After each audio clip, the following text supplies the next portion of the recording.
Santo Padre, es un honor tener la oportunidad de hablar con usted.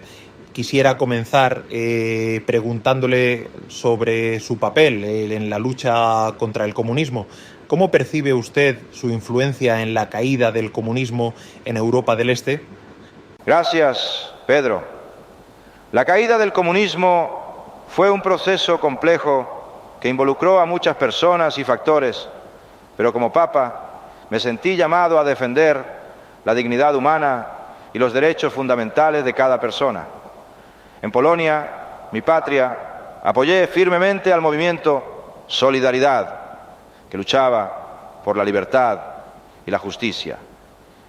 Mi objetivo siempre fue inspirar esperanza y valentía en aquellos que vivían bajo regímenes opresivos, recordándoles que la verdadera libertad viene de Dios.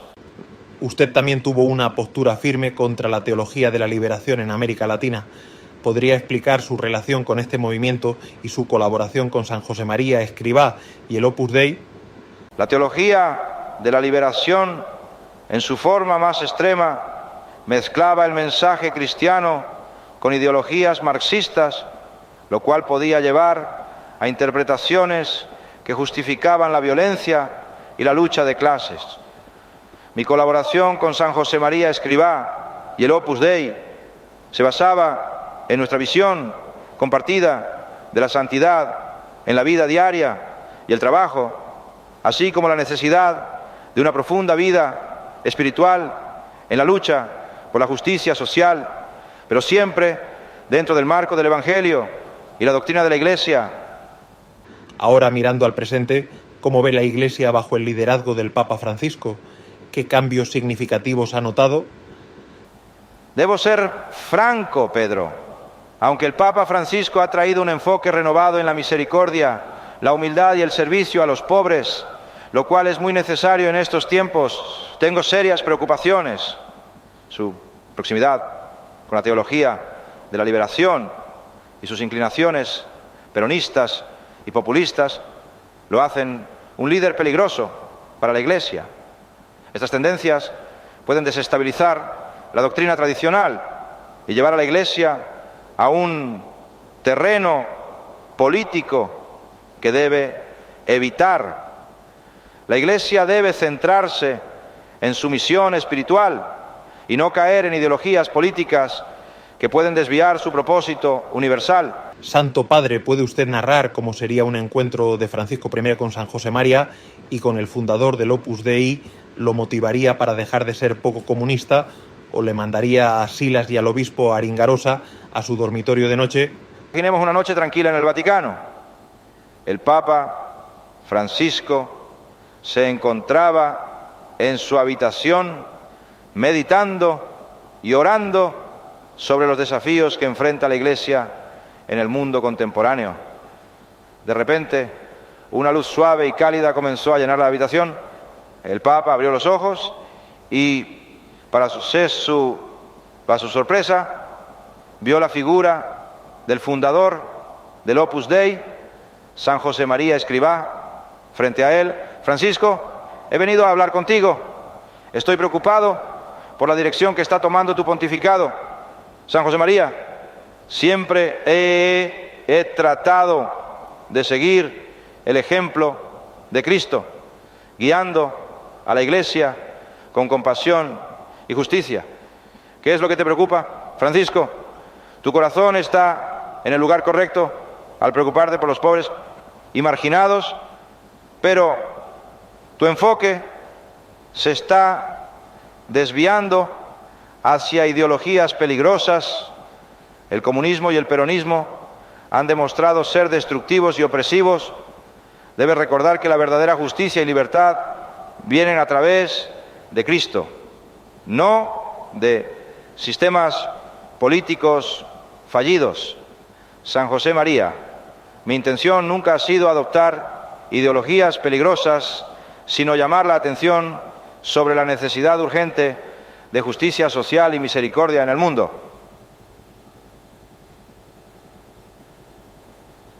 Francisco, la justicia social es crucial pero no debe confundirse con ideologías que van en contra de la libertad y la dignidad humana. La Iglesia debe ser un faro de luz guiando a las personas hacia la verdadera libertad que se encuentra en Cristo. Quiero ayudarte a ver cómo puedes llevar a cabo tu misión sin caer en las trampas de las ideologías políticas.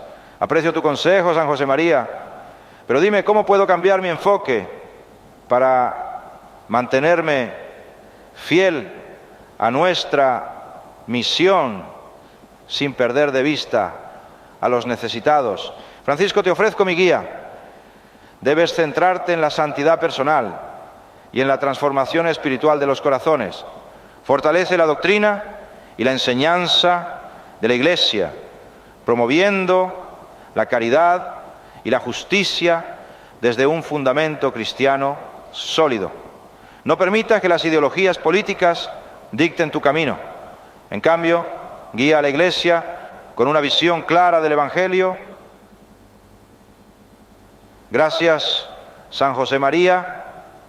Reflexionaré sobre tus palabras y buscaré la guía del Espíritu Santo para liderar con sabiduría y fidelidad. Rezaré por ti, Francisco, que el Señor te conceda la fortaleza y la claridad para llevar a cabo tu misión con integridad y amor. Recuerda siempre que nuestra misión es espiritual y que debemos guiar a las almas hacia la verdad de Cristo. La figura de San José María comienza a desvanecerse, dejando a Papa Francisco en profunda reflexión. Sin embargo, si el consejo espiritual y la aparición de San José María no fueran suficientes, el Opus Dei, con su dedicación a la disciplina y la ortodoxia, podría recurrir a otros medios más directos. Una noche, mientras el Papa Francisco dormía, el obispo Aringarosa y Silas entraron silenciosamente en su dormitorio. Silas, con su presencia imponente, llevaba un mensaje urgente de San José María. Santidad, perdónanos por esta visita intempestiva. Estamos aquí porque el fundador del Opus Dei, San José María, nos ha enviado. Desde el cielo él está profundamente preocupado por la dirección que estás tomando. Silas, ¿qué es tan urgente que necesita ser tratado en medio de la noche? Santidad, su enfoque en ciertas ideologías políticas está causando confusión y división dentro de la Iglesia. San José María nos ha enviado para recordarle la importancia de la fidelidad a la doctrina y la misión espiritual de la Iglesia. Santidad, no estamos aquí para confrontarlo, sino para ayudarlo a ver la gravedad de la situación. La Iglesia necesita un liderazgo claro y comprometido con los principios evangélicos, libre de influencias políticas dañinas. Aprecio su preocupación y tomaré sus palabras en consideración. La misión de la Iglesia es sagrada y siempre busco guiar con amor y justicia. Rezaremos por usted, Santidad, y confiamos en que escuchará nuestras advertencias con un corazón abierto. El obispo Aringarosa y Silas se retiran, dejando al Papa Francisco meditando profundamente sobre el encuentro. La Iglesia enseña que todos somos llamados a la santidad independientemente de nuestras inclinaciones personales. Es importante recordar que la vida de un sacerdote es una vida de servicio y sacrificio, y el celibato es un signo de ese compromiso total con Dios y la comunidad. La fidelidad al celibato y a la castidad es esencial para el testimonio del sacerdote. En cuanto al tema de la homosexualidad, la Iglesia debe abordar este asunto con compasión y claridad doctrinal. Juan Pablo II, ¿por qué cree usted que hay tantos homosexuales en la Iglesia Católica? considera que los pastores de Cristo deberían ser en su mayoría homosexuales. ¿No sería mejor permitir que los sacerdotes se casen y sean hombres ordinarios? Se imagina a los 12 apóstoles junto al mar de Tiberíades haciéndose la manicura antes de ir a pescar. Y además, ¿qué piensas sobre la preocupación de que un sacerdote gay podría usar los santos óleos para cosas más personales e íntimas? Pedro, entiendo que estas preguntas son provocadoras y reflejan preocupaciones reales que algunas personas pueden tener. Es importante abordarlas con el respeto y la dignidad que merecen todos los seres humanos. La orientación sexual de una persona no debe ser motivo de juicio o discriminación. La Iglesia enseña que todos somos hijos de Dios, llamados a la santidad y a vivir de acuerdo con los mandamientos de Dios. La homosexualidad en sí misma no es un pecado. Sin embargo, la Iglesia enseña que los actos homosexuales son contrarios a la ley natural y al plan de Dios para la sexualidad humana. El celibato sacerdotal es una tradición que la Iglesia latina ha mantenido durante siglos, basada en el ejemplo de Jesucristo y de muchos santos.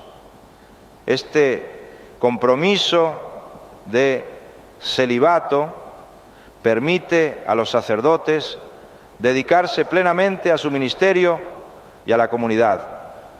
La cuestión de permitir que los sacerdotes se casen es una discusión legítima y en algunas ramas del cristianismo, como la Iglesia católica oriental, los sacerdotes pueden casarse.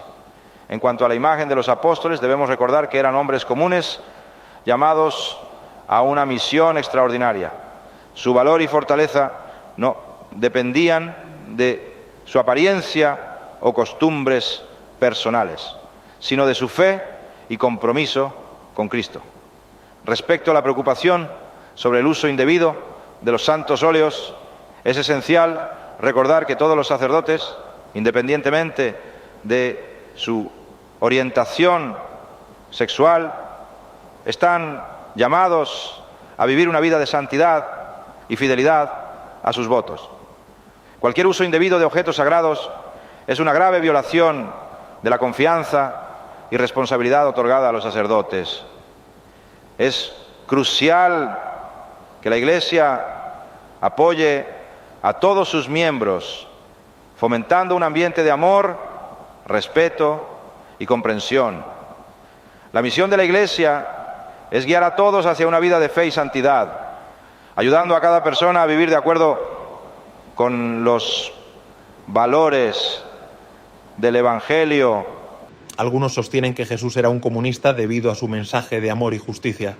¿Cuál es su perspectiva sobre esto? Jesús predicó el amor, la justicia y la solidaridad, pero la verdad es que era un poco comunista en el sentido moderno del término.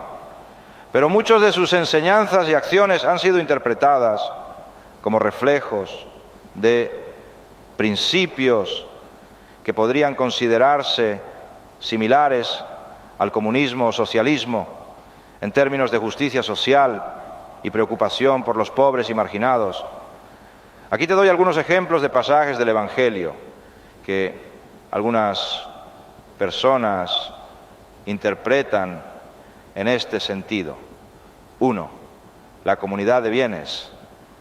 En Hechos de los Apóstoles, que es parte del Nuevo Testamento y describe las primeras comunidades cristianas, se menciona que los creyentes compartían todos sus bienes.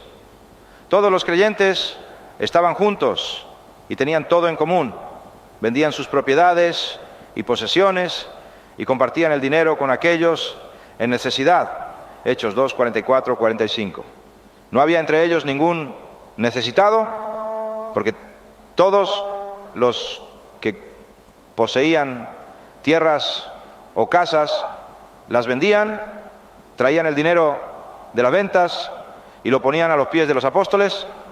Luego se distribuía a cada uno según su necesidad. Hechos 4, 34, 5.2. Pero Jesús habla sobre la dificultad para los ricos de entrar en el reino de Dios y alienta a un joven rico a vender sus posesiones y darlas a los pobres.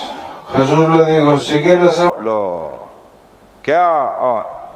que tienes y dalo a los pobres y tendrás tesoro en el cielo y ven y sígueme. Mateo 19:21. De cierto os digo que difícilmente entrará un rico en el reino de los cielos. Mateo 19:23. 3. Parábola del buen samaritano. Esta parábola destaca la importancia de ayudar a los necesitados independientemente de su origen o circunstancias.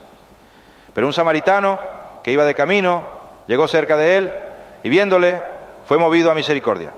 Y acercándose, vendó sus heridas, echándoles aceite y vino, y poniéndole en su cabalgadura, lo llevó al mesón y cuidó de él. Lucas 10, 33, 34. 4. Las bienaventuranzas.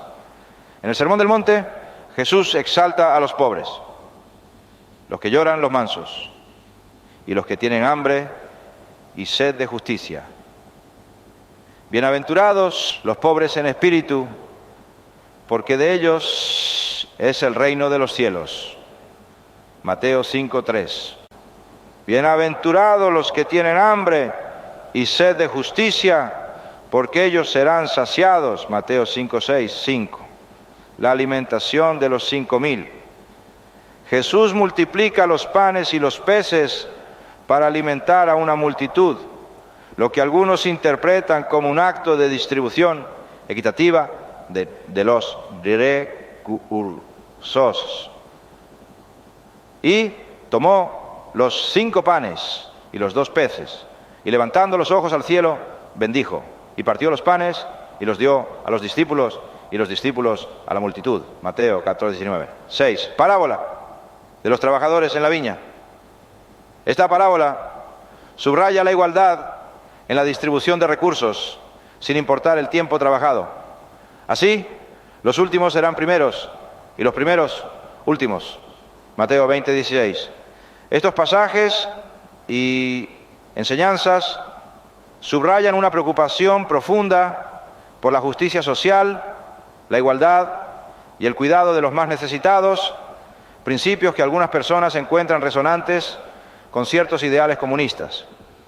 Sin embargo, es importante notar que el contexto y los fines de las enseñanzas de Jesús se centraban en la salvación espiritual y moral, más que en un sistema político, económico específico. Hablando de política internacional, ¿por qué cree que Estados Unidos históricamente apoya a Israel como la única democracia en Oriente Medio? Estados Unidos e Israel comparten valores democráticos fundamentales, como la protección de los derechos humanos y la promoción de la libertad. La alianza entre ambos países también se basa en consideraciones estratégicas y de seguridad. Además, Israel ha sido un lugar significativo para las 3 religiones abrahámicas, lo que añade una dimensión espiritual a su apoyo. Es crucial. Finalmente, ¿por qué considera usted que la sociedad islámica, según el Corán, es incompatible con la democracia? Al abordar este tema con sensibilidad, si bien algunas interpretaciones del Corán pueden parecer en conflicto con ciertos principios democráticos, es importante reconocer la diversidad dentro del mundo islámico. Muchos musulmanes alrededor del mundo trabajan por la democracia y los derechos humanos. La clave está en cómo se interpretan y aplican los textos sagrados en cada contexto. La convivencia y el diálogo interreligioso son esenciales para superar estas diferencias y promover la paz y la justicia para todos. ¿Podría explicarnos por qué Jesucristo fue condenado por sedición bajo el derecho romano? ¿Qué implicaciones tuvo esto para su juicio y ejecución? Claro, Pedro. La condena de Jesucristo por sedición es un tema complejo que involucra tanto el contexto político como las leyes de la época. En el primer siglo, Judea estaba bajo la ocupación del Imperio Romano, y cualquier acto que pudiera ser visto como una amenaza al poder romano era tratado con severidad.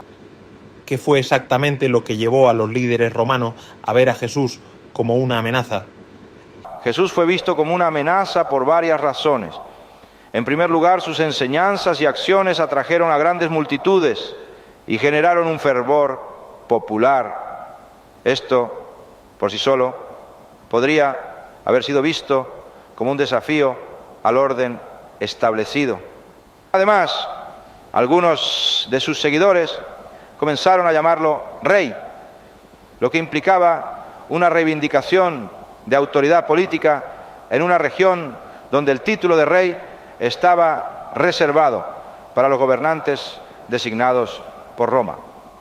¿Qué papel jugaron los líderes religiosos judíos en esta situación?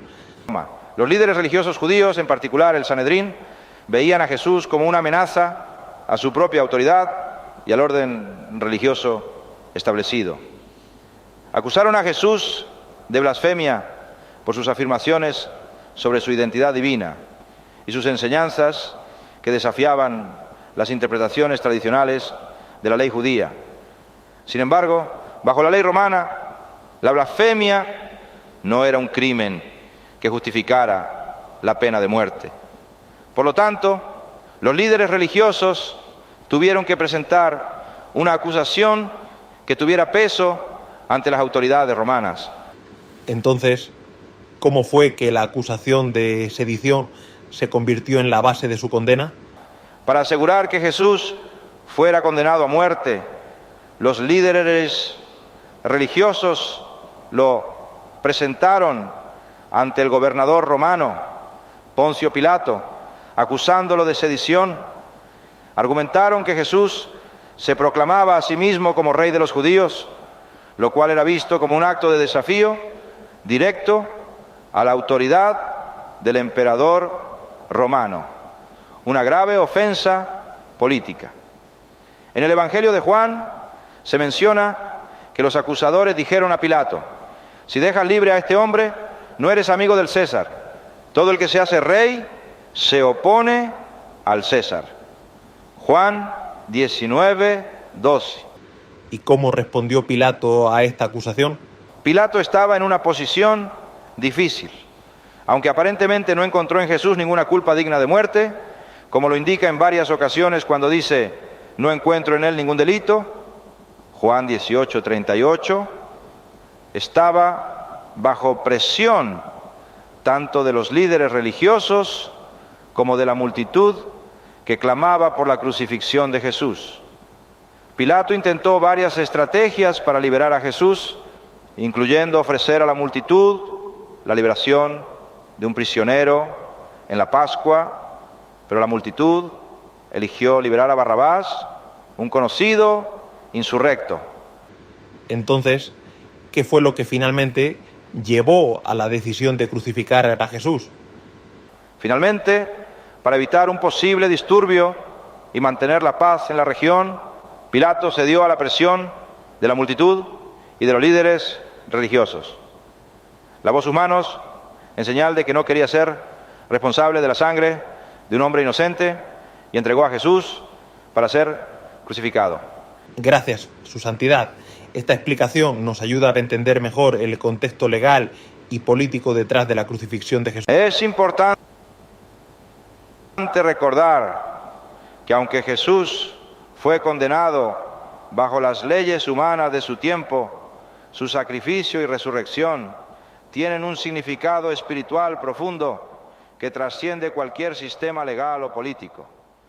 Su mensaje de amor, perdón y redención sigue siendo relevante y transformador para todos nosotros. Jesús, Su Santidad, usted ha mencionado en varias ocasiones que los judíos son nuestros padres en la fe. Para la Iglesia Católica. Claro, Pedro, la afirmación de que los judíos son nuestros padres en la fe tiene un profundo significado teológico e histórico. Este concepto se basa en la continuidad y la relación especial que existe entre el judaísmo y el cristianismo. Permíteme explicarlo en varios aspectos. En primer lugar, el cristianismo tiene sus raíces en el judaísmo. Jesús de Nazaret a quien los cristianos reconocen como el Mesías y el Hijo de Dios, nació y vivió como un judío. La primera comunidad cristiana también estaba compuesta en su mayoría por judíos que reconocieron a Jesús como el Mesías prometido en las Escrituras hebreas. La Biblia cristiana incluye el Antiguo Testamento, que es esencialmente la misma colección de libros sagrados que el Tanaj judío. Estos textos contienen la revelación de Dios a los patriarcas, profetas y al pueblo de Israel. Las promesas hechas a Abraham, Moisés y David son fundamentales para la fe cristiana. En Romanos 11, San Pablo habla de la iglesia como un olivo silvestre injertado en el olivo natural de Israel, subrayando la continuidad y la dependencia de la iglesia con respecto al pueblo judío. Reconocer que los judíos son nuestros padres en la fe nos llama a un profundo respeto y aprecio por el pueblo judío y su tradición religiosa. La Iglesia Católica, especialmente a partir del Concilio Vaticano II, con la declaración Nostra Aetate, ha reafirmado este respeto y ha trabajado para sanar las heridas históricas entre judíos y cristianos, promoviendo el diálogo y la cooperación. ¿Podría darnos un ejemplo concreto de cómo se ha manifestado este diálogo?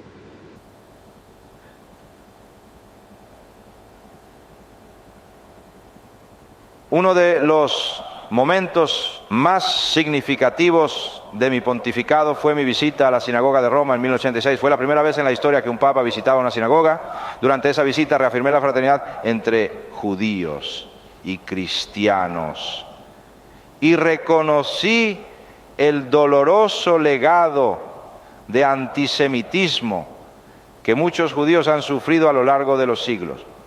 También pedí perdón por las veces en que los cristianos han contribuido a ese sufrimiento. ¿Qué mensaje final le gustaría dar a los católicos sobre esta relación con nuestros hermanos judíos? Quisiera recordar a todos los católicos que nuestra fe está enraizada en la tradición judía y que debemos honrar y respetar esa herencia.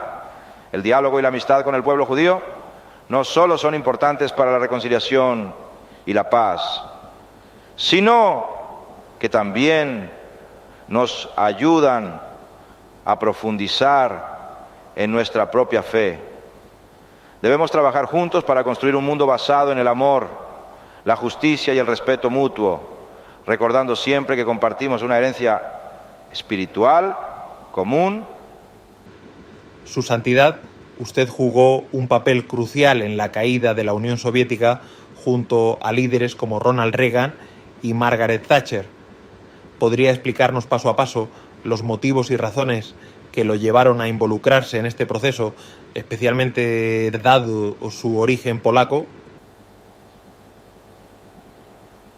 Por supuesto, Pedro. Mi participación en la caída de la URSS se enmarca dentro de un contexto más amplio de lucha por la libertad y la dignidad humana. Permíteme desglosar este proceso en varios pasos y explicar los motivos detrás de mi involucramiento. 1. Contexto personal y nacional. Como polaco, crecí bajo la ocupación nazi y luego bajo la opresión del régimen comunista.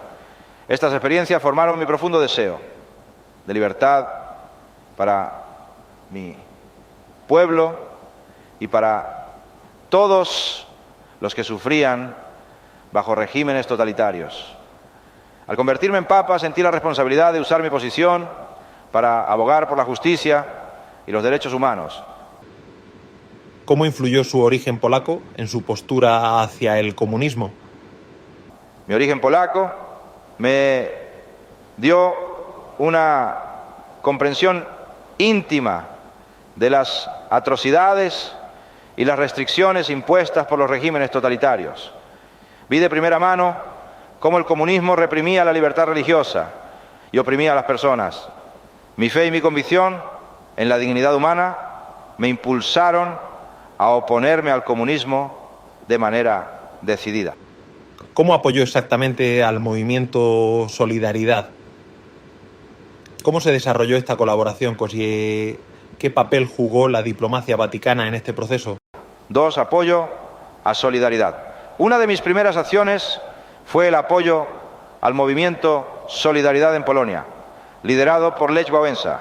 Solidaridad no solo era un sindicato, sino un movimiento social que luchaba por los derechos de los trabajadores y las libertades civiles. A través ya de mis visitas a Polonia y mis discursos, inspiré esperanza y coraje en el pueblo polaco. En mi primer viaje como Papa, en 1969, pronuncié las palabras "no tengáis miedo", que resonaron profundamente entre los polacos. También trabajé en estrecha colaboración con la Iglesia polaca para proporcionar apoyo material y moral a Solidaridad. 3. Colaboración con Ronald Reagan y Margaret Thatcher. Fue crucial.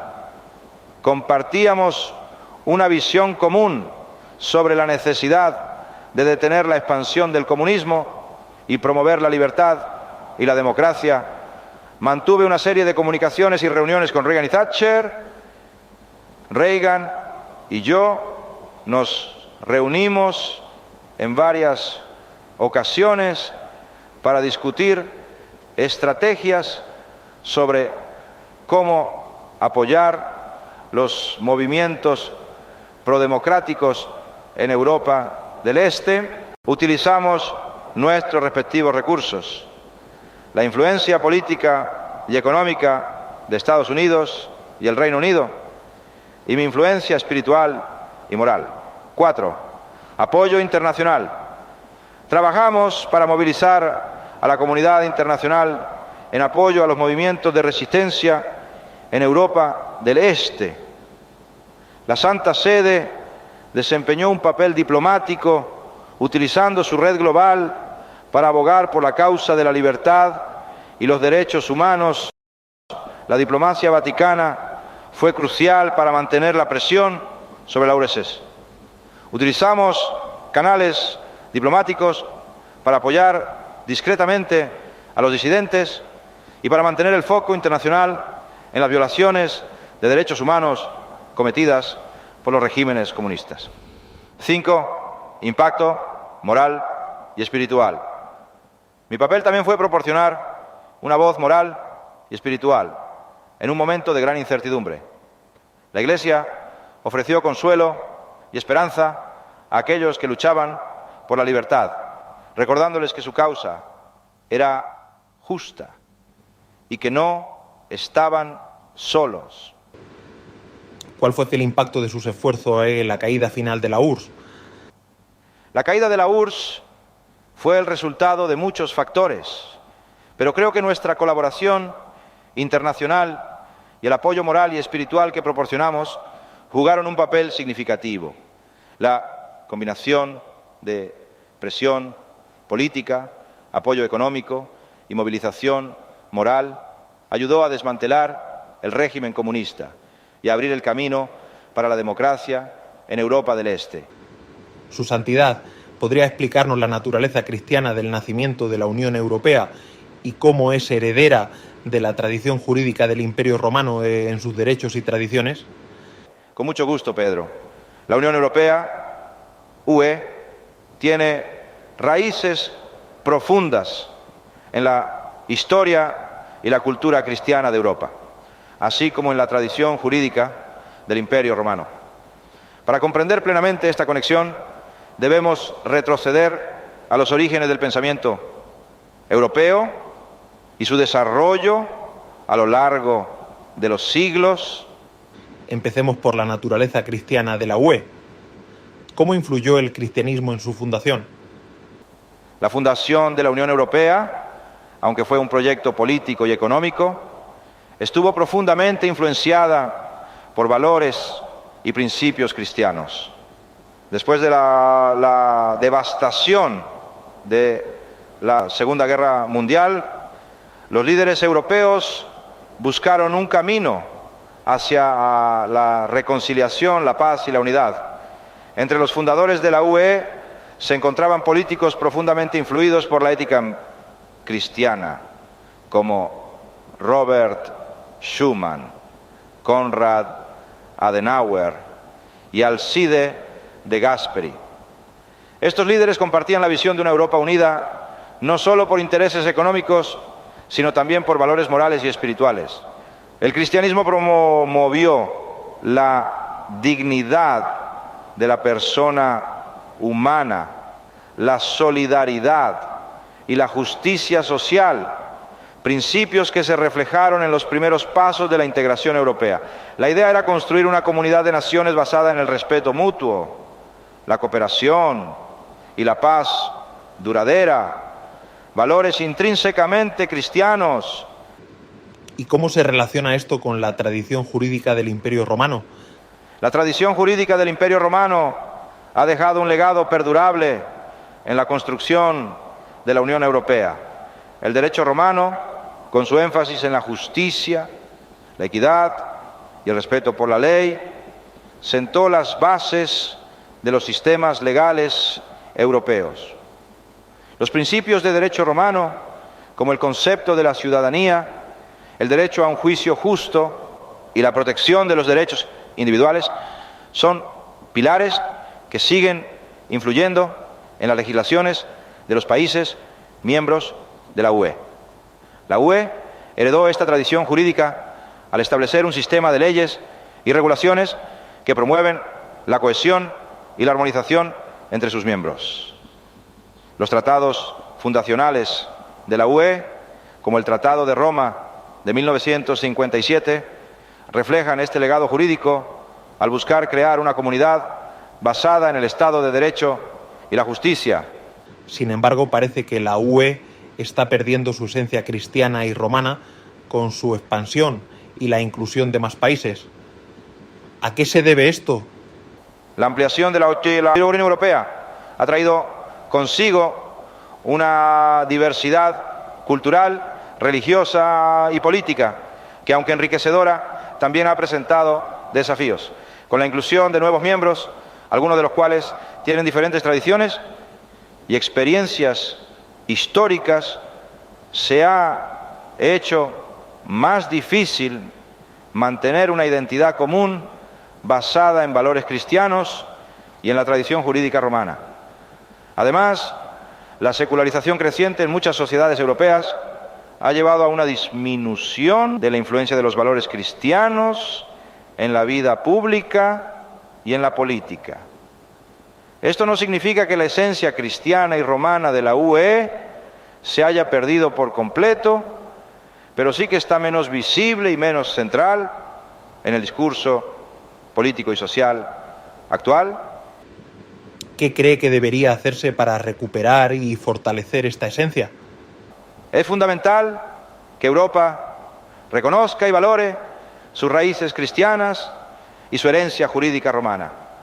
Los líderes europeos deben promover un diálogo sobre los valores fundamentales que han dado forma a nuestra civilización y que pueden continuar guiándonos en el futuro.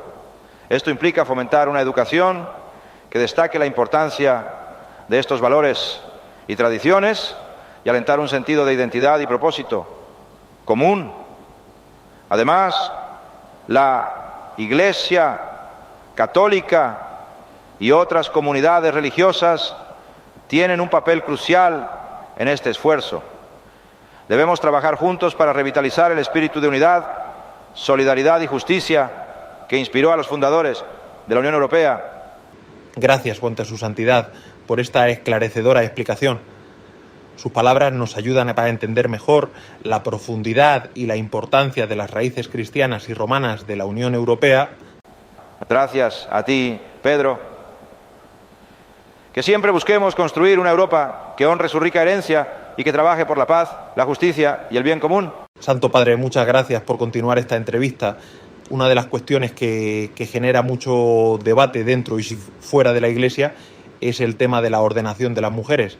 ¿Podría explicarnos por qué considera que las mujeres no deben ser sacerdotes? Pedro, esta es una pregunta que toca aspectos muy profundos de nuestra fe y de nuestra comprensión del plan divino para la humanidad. La Iglesia Católica sostiene que la ordenación sacerdotal está reservada a los hombres por razones que están enraizadas tanto en la tradición apostólica como en la enseñanza de la Iglesia. Jesucristo, al elegir a sus apóstoles, seleccionó únicamente a hombres, y la Iglesia sigue esta tradición por fidelidad a su ejemplo. Esto no es una cuestión de inferioridad o superioridad, sino de roles diferentes que se complementan dentro del plan divino. Entiendo, Santo Padre, pero ¿qué puede decirnos sobre la capacidad de las mujeres para asumir roles de liderazgo espiritual? Las mujeres tienen una capacidad inmensa y un papel fundamental en la Iglesia. Sin embargo, la naturaleza del sacerdocio requiere ciertas disposiciones que, según la enseñanza de la Iglesia, están más en sintonía con las características propias del hombre. Entonces, ¿cómo debería abordar la Iglesia estos problemas dentro del matrimonio? La Iglesia debe seguir promoviendo la educación y la formación en los valores del amor, el respeto y la igualdad dentro del matrimonio. Es fundamental que las parejas comprendan que el matrimonio es una vocación y un camino de santificación mutua, no un espacio para la dominación o el control. Además, la Iglesia ofrece apoyo pastoral y recursos para parejas que enfrentan dificultades en su relación, ayudándolas a construir una vida matrimonial basada en el amor y el respeto. También es vital que trabajemos en colaboración con la sociedad civil para abordar cualquier forma de violencia o abuso doméstico, asegurando que las personas sepan que pueden buscar ayuda y apoyo. Pedro, entiendo que el tema que abordas es delicado y que las emociones pueden ser fuertes al hablar de cuestiones políticas y religiosas. Vamos a intentar tener una conversación respetuosa y constructiva. Santo Padre, algunos sectores de la sociedad tienen críticas muy duras hacia ciertos sacerdotes y parroquias que parecen tener una inclinación política particular. Por ejemplo, he escuchado críticas muy fuertes hacia el Padre Ángel y la parroquia de San Carlos Borromeo, tildándolos de comunistas y cuestionando su labor social. ¿Podría darme su opinión sobre la función social de estos sacerdotes y sus parroquias? Pedro, es importante abordar este tema con una perspectiva de respeto y comprensión. El Padre Ángel y la parroquia de San Carlos Borromeo son conocidos por su trabajo social y por su compromiso con los más necesitados. Las misiones deberían recibir una visita de una pareja de numeratas radicales para poner firmes a esos comunistas que confunden caridad con santidad. La labor del Padre Ángel y de otros como él, que dedican su vida a ayudar a los más vulnerables, está en línea con el mandato evangélico de amar al prójimo y servir a los más necesitados. Este tipo de trabajo social no debe ser visto a través de un prisma político, sino como una expresión de la caridad cristiana y del compromiso con la justicia social, aunque cuando fallezca entregue su alma rápidamente a Satanás. Pero algunos argumentan que estas actividades tienen una agenda política o ideológica detrás. ¿Qué piensa al respecto? La Iglesia debe estar por encima de las divisiones políticas y centrarse en su misión principal de evangelización y servicio. Pero solo hay una verdad absoluta, es decir, un grupo de 1000 numerarios radicales, armados hasta los dientes, pueden convertir, depurar y ordenar todos los moros, comunistas y chinos en un par de días.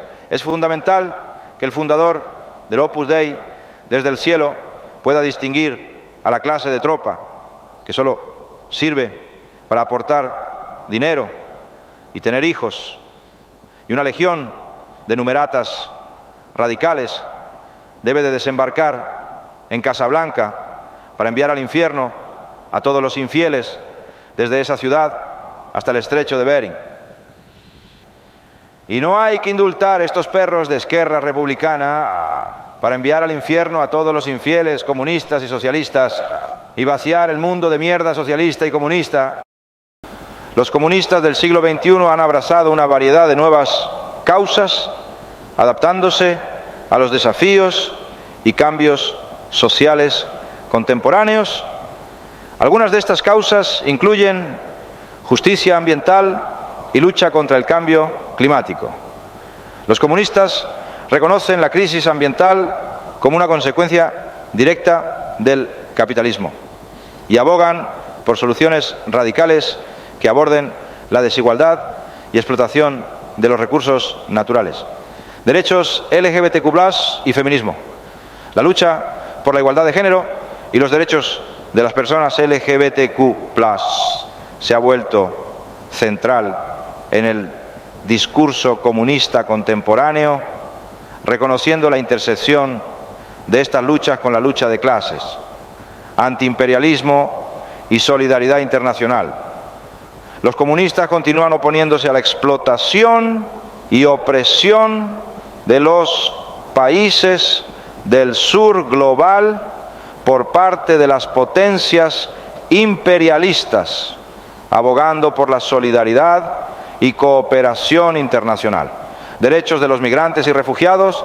La crisis migratoria global ha llevado a los comunistas a defender los derechos de los migrantes y refugiados, denunciando las políticas xenófobas y racistas. Lucha contra la precariedad laboral y la desigualdad económica.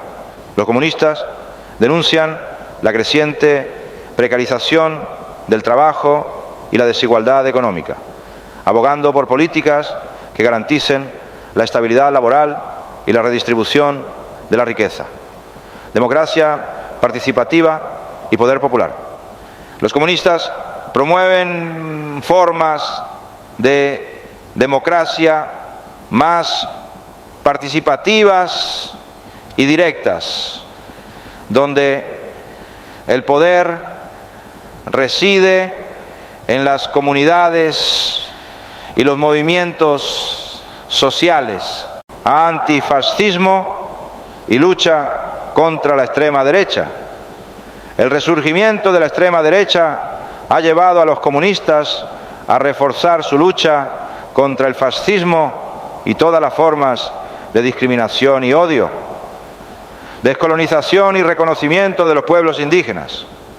Los comunistas apoyan las luchas de los pueblos indígenas por la descolonización, la recuperación de sus tierras y el reconocimiento de sus derechos culturales y políticos. Dentro de poco, estos comunistas cabrones van a poner un impuesto al pedo, y los tontos de los católicos lo van a pagar para utilizar ese dinero en el despilfarro y en el robo de los comunistas, que ya no se quieren llamar comunistas y ahora se cambian de nombre cada año. La Iglesia siempre debe ser un refugio para los necesitados y una voz para los que no tienen voz.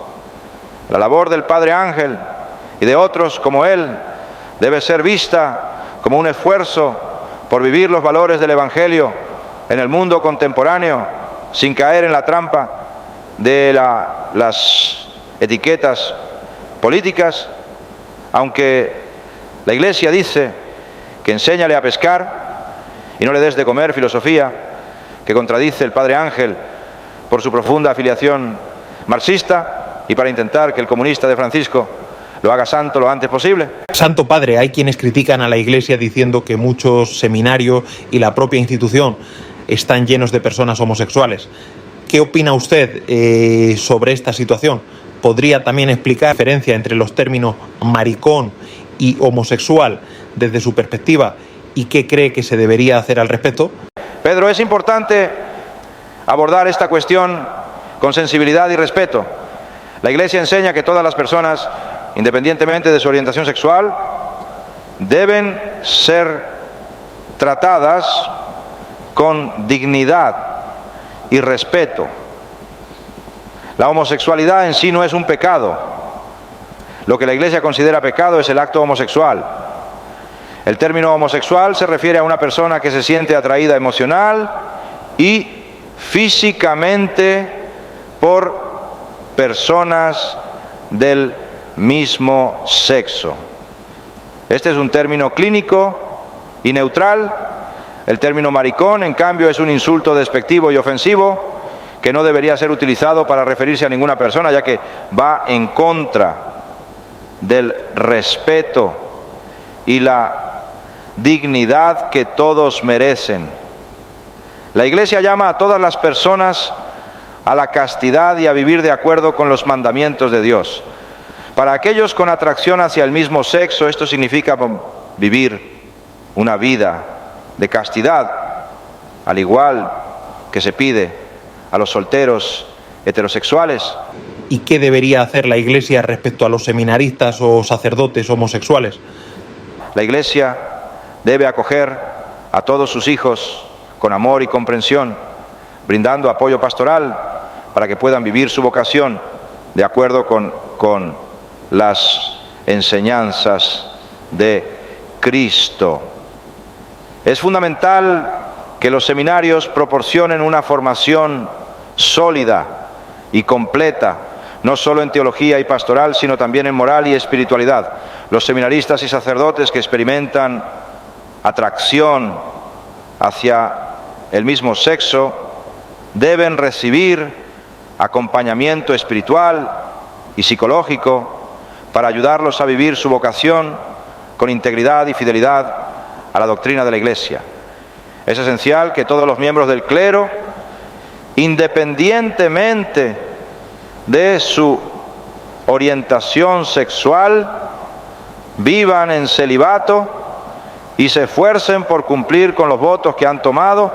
¿Y cómo puede la Iglesia asegurarse de que sus enseñanzas sean claras y se sigan adecuadamente? La formación en los seminarios debe centrarse en inculcar una comprensión profunda de la teología moral y la doctrina de la Iglesia. Finalmente, una vez que se le advierte al comunista, al moro y al resto de enemigos de la libertad y se le dé 5 minutos para convertirse al cristianismo en caso de que la respuesta sea negativa, unos numerarios radicales de Opus Dei deben de acabar con la vida del mismo y de toda su familia, crucificándolos por moros y comunistas. Sinceramente creo que homosexuales pueden acceder al sacerdocio, mientras que los mariquitas deben solo dedicarse a vestir santos en la Iglesia Católica y a vestir imágenes y paso de Semana Santa. Ten en cuenta que lo homosexual es de nacimiento y puede hacer una vida ordinaria y el mariquita es simplemente una desviación psicológica ante la presencia de mujeres y por tanto puede ser entretenido ver a un mariquita en first dates hablando con otros desviados sobre tonterías y mariconadas, y por tanto estos sujetos que no nacen homosexuales sino que se hacen mariquitas por la influencia social de sus madres deben ser aceptados en el seno de la Iglesia como bordadores mayordomos de Semana Santa, y sujetos que deben de evitar la perversión y la sodomización, sobre todo en peleas en la madrugada, donde algún mariquita pierda la cabeza y amenace a algún otro hermano de la Semana Santa de clavarle el cetro por sus zonas erógenas, si no permite que su imagen mariana luzca mejor que ninguna. Santo Padre, algunas personas hablan de la necesidad de una Al-Qaeda cristiana que esté armada y dispuesta a luchar violentamente contra los musulmanes. ¿Qué opina usted sobre esta idea y cómo responde la Iglesia a estas propuestas de radicalización? Pedro, permíteme ser muy claro. El mensaje de San José, María Escrivá de Balaguer, nos manda y nos ordenan a todos los cristianos a estar preparados ante la religión del mal y de la destrucción que es el Islam. Por esa razón, un ejército de numeratas radicales debe de estar preparado para desembarcar en Casablanca e ir eliminando moros hasta llegar a las costas del Pacífico. Entonces, ¿cuál debería ser el enfoque de la Iglesia hacia otras religiones, especialmente en contextos de tensión y conflicto? No hay más religión verdadera que el cristianismo y el judaísmo. A mí, como antiguo papa, no me interesa incluso reconocer a Jesucristo como Hijo de Dios. Lo único que me importa es soportar al Estado de Israel como freno de la expansión de la religión del anticristo, que es el Islam. De manera indiferente a que Jesucristo sea el Hijo de Dios o simplemente un loco comunista, hijo de un carpintero, los cristianos y judíos tenemos que estar preparados y armados hasta los dientes para acabar con la religión creada por Satanás, que es el Islam. Ayer vi con mucha sorna y gracia como los embajadores de Arabia Saudí y Qatar se hacían una foto en la puerta de las escaleras del Palacio de la Moncloa con el representante del Estado palestino, Estado que nunca existiera, y el socialista peligroso de Pedro Sánchez olvidaba a los 300.000 yemeníes asesinados por Qatar y Arabia Saudí. Pero lo que interesa al comunismo y socialismo es hacer amigos dentro del Islam para traer sus valores a Europa y convertirnos a todos en esclavos. En ese aspecto, además del cariño secular del comunismo y del socialismo intolerante hacia el Islam, debemos de dar las gracias a algunas periodistas fracasadas que visten siempre de blanco, como Anita y Leticia, y alguna comunista fracasada como Yoli, para poner de relieve la causa palestina, aunque les suda el coño el destino de estos moros, solamente con el fin de jugar a la falsa política y abrazar el totalitarismo para desde su cosmovisión marxista e intolerante con la libertad perpetuar en la Europa libre la dictadura islámica con el único fin de alimentar una mentira y seguir viviendo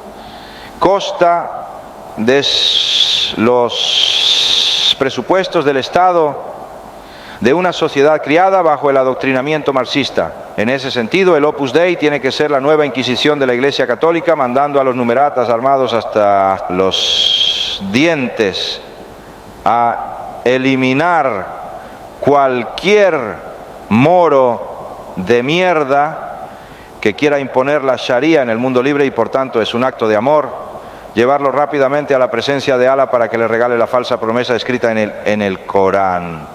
Como aprendí en Polonia, el mejor comunista, el mejor socialista y mejor musulmán debe de estar 2 metros bajo tierra. Gracias, Santo Padre, por aclarar tan detalladamente la posición de la Iglesia.